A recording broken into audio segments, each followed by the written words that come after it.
parlons du cas Ousmane Dembélé, messieurs dames. Parce que Ousmane Dembélé, là, il va avoir un gros problème.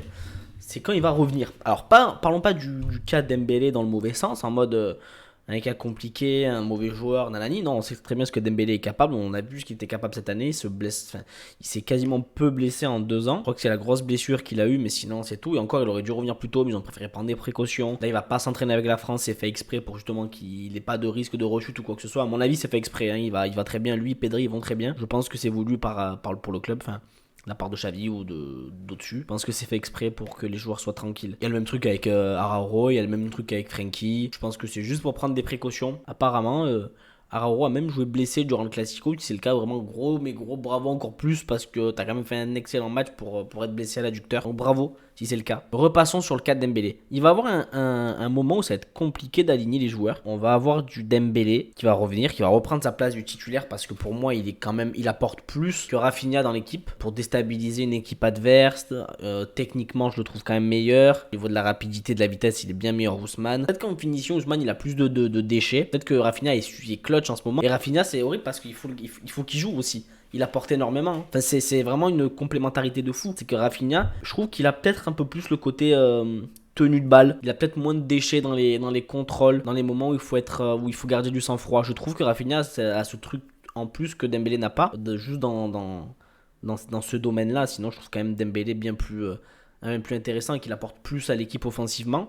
Mais c'est vrai que Rafinha marque à beaucoup de matchs et est très important. On a pu le voir lors du Classico. Il fait un excellent match. Rafinha, pour moi, il fait un très très bon match aussi. Il a une très bonne qualité de passe. Dembélé aussi là, mais il a une très bonne qualité de passe. Alors, va savoir comment tu vas rejouer en fait. Le problème, ça va être le système dans lequel Xavi va vouloir rejouer. Parce que le retour de Dembélé, on sait qu'il a son côté préférentiel, c'est le côté droit, même s'il peut jouer à gauche. Donc imaginons que Dembélé rejoue à droite, Lewandowski en pointe, Rafinha à gauche, pour moi, c'est pas du tout un poste qui lui conviendrait. Il faudrait qu'il centre énormément. Le Barça, c'est pas une équipe où on sait qu'il aime jouer avec les centres. C'est un gaucher, donc le côté droit est peut-être préférentiel pour un gaucher, soit de rentrer sur son pied gauche. Surtout qu'il a une bonne frappe aussi. Rafinha, il a un bon pied gauche, donc pour moi, ça serait du gâchis de le mettre à gauche. Dembélé pourrait jouer à gauche, donc tu rejouerais avec 3 attaquants, Dembélé à gauche, Lewandowski, Rafinha à droite. Mais le gros problème, c'est tu vas jouer avec qui au milieu de terrain? T'as eu l'habitude depuis quelques temps, même avant les blessures de Dembélé, quand Rafinha c'était pas trop ça. On voit que Rafinha c'est un joueur qui a besoin de confiance et de temps de jeu. On le voit là, ce qu'il fait c'est vraiment très très bien. Pour qu'il perde une place de titulaire, ce serait très dur quand même. C'est parce que c'est Dembélé. Sinon aucun autre joueur peut prendre la place de Rafinha actuellement sur le côté droit. C'est très très bien ce qu'il fait, ce qu'il apporte dans les matchs, dans les passes, dans les buts et tout. C'est très très fort. Tu rejoues à 3 attaquants, tu vas repasser sûrement à 3 milieux si tu repars sur un 4-3-3. Mais tu vas enlever qui au milieu? Tu vas enlever Pedri, non. Busquets, tu vas peut-être enlever Busquets, mais on voit que dans un milieu à 4, Busquets, il apporte énormément et il stabilise vraiment on pourrait dire, il stabilise l'équilibre de l'équipe défensivement. C'est vrai, hein. Ouais, ils encaissent très peu de buts avec ce système à 4 milieux. C'est très très fort, ils en mettent peut-être moins, mais ils en encaissent très peu. 26 ou 26 journées, 9 buts encaissés, c'est très très peu. 2 encaissés à peine au Camp Nou. Donc le système à 4 n'a pas toujours été établi depuis le début de saison. J'ai vu quand on mettait des valises à Séville et tout ça, on jouait à 3 attaquants, 3 milieux, et c'est De Jong qui jouait pas le problème. Mais là aujourd'hui, qui peut mettre De Jong sur le banc avec les matchs qu'il nous a fournis? Aussi, c'est un joueur qui lui faut du temps de jeu, il lui faut de la confiance, c'est normal. Moins tu joues, moins tu seras apte et capable à réaliser de bonnes choses en fait. Tu vas jouer avec plus de pression, tu vas jouer avec une attente. Enfin, tu sais l'attente que les gens vont avoir de toi parce que entraîneur ou supporter, parce que tu joues peu et que t'es Frenkie de Jong, donc on sait les capacités et la possibilité de ce que tu peux faire avec le ballon. Donc on va enlever qui? De Jong, ça serait très dur. Gavi, il a peut-être un peu plus de déchets, mais je trouve que Gavi, il a une facilité à se projeter aussi vers l'avant. Il a une facilité à gagner des mètres balle au pied. Il est agressif. C'est hyper important dans une équipe d'avoir un joueur comme ça. Il est hargneux. C'est un joueur qui a du caractère. Il faut garder ce joueur pour moi dans le 11 titulaire. Et le problème, c'est que Busquets, je pense qu'il faut le laisser quand même aussi. Donc ça va être très compliqué. Parce que Busquets, il apporte pour moi vraiment cet équilibre défensif, je trouve. Et le problème, c'est que Busquets dans un milieu à 3, ça n'irait pas. Avec De Jong, Pedri, ça n'irait pas. Vraiment, je pense pas que ça suffirait pour moi. Même si De Jong il court beaucoup, il récupère énormément de ballons, pour moi il lui faut un joueur comme Gavi à ses côtés qui peut courir pendant 90 minutes. Gavi il a une capacité à courir, vraiment il ne s'arrête jamais Gavi, c'est incroyable.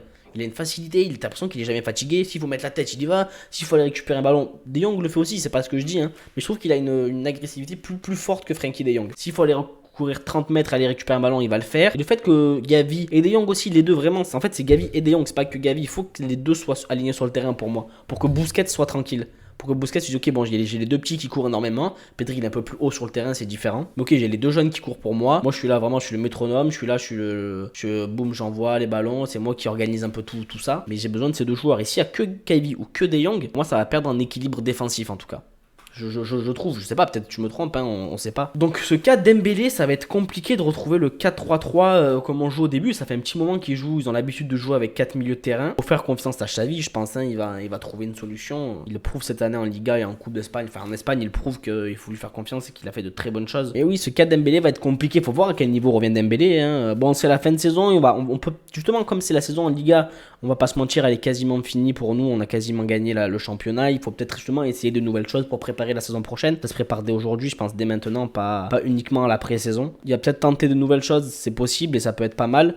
Quitte à perdre un ou deux matchs, voilà, à 12 points d'avance, c'est le moment de profiter justement de ces points pour essayer de tenter de nouvelles choses pour voir ce qui fonctionne et ce qui pourrait ne fonctionner, enfin ce qui pourrait moins fonctionner en tout cas. À voir, c'est à tenter de nouvelles choses. Pour moi, Dembélé, il a sa place, il va revenir à un très bon niveau. Il était énormément content de la victoire du Classico, on a pu voir les vidéos. Et il a envie de se donner pour le club, ça se voit, il sera là à un très gros niveau, je pense. Il va apporter énormément à l'équipe et il va apporter énormément à Lewandowski. Le retour de Pedri et Dembélé va apporter énormément pour Lewandowski. Il va se sentir libéré, il aura vachement plus d'occasions, il va vachement plus de possibilités pour lui d'obtenir des buts. Il va sûrement moins décrocher parce qu'il décroche beaucoup et c'est pas sa zone préférentielle à Lewandowski. C'est un vrai neuf, c'est un finisseur, c'est un tueur devant les cages. Plus il aura d'occasions de décrocher dans les matchs, moins il sera lucide à la finition. C'est logique, hein. Enfin pour moi ça me paraît logique. Par sûrement la fatigue, il a dézonné auparavant, il a été en faux neuf. Voilà, il y a plein de choses à prendre en compte. Pourquoi la finition est peut-être moins lucide que ce qu'il était avant, c'est qu'il court peut-être beaucoup plus, il fait plus d'efforts, il dézone énormément et il a besoin de lui d'être le point fixe du numéro 9 dans la surface pour finir les actions. Au Bayern, il avait des Gnabry, des Sané, il avait énormément de joueurs qui couraient autour de lui, des Kimmich qui couraient, des Goretzka qui courait beaucoup. Voilà, il avait aussi Müller qui tournait autour de lui, un peu comme Pedri le fait quand il joue,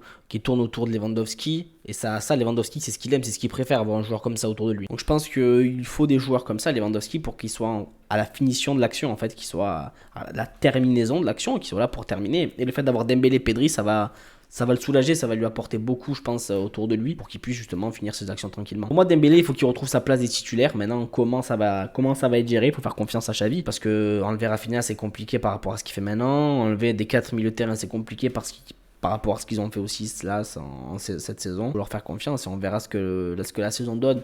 On a des points d'avance, c'est peut-être le moment d'en profiter, comme j'ai dit, pour essayer quelque chose. On se languit quand même le retour de Pedri et Dembélé. Là, 2 semaines sans foot, on va essayer de trouver des sujets de vidéo, des thèmes de vidéo, parce qu'il n'y aura pas de grands trucs à faire. Hein. On va pas débriefer les matchs amicaux. Je m'en bats un peu le steak, on va pas se mentir. Donc on va trouver des thèmes de vidéo. Voilà, donc le cas Dembélé, cas compliqué.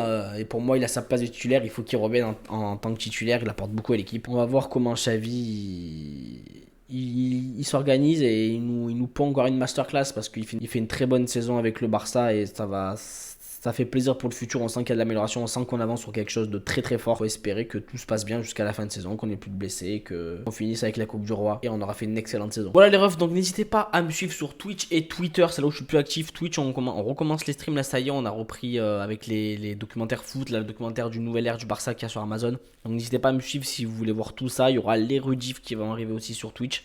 Voilà la team, n'hésitez pas à aller voir les réseaux, à me dire dans les commentaires ce que vous avez pensé, ce que vous pensez de la vidéo et pour vous le cas Dembélé, comment vous l'appréhendez. Si pour vous, oui ou non, il mérite de revenir titulaire, si Rafinha doit décaler, une nouvelle tactique, dis-moi ce que vous pensez un peu de tout ça les refs et voilà la famille, on se retrouve très vite pour une prochaine vidéo. N'hésitez pas à mettre un like, à partager, ça donne de la force, ça fait toujours plaisir, c'est gratuit en plus. Ciao la famille.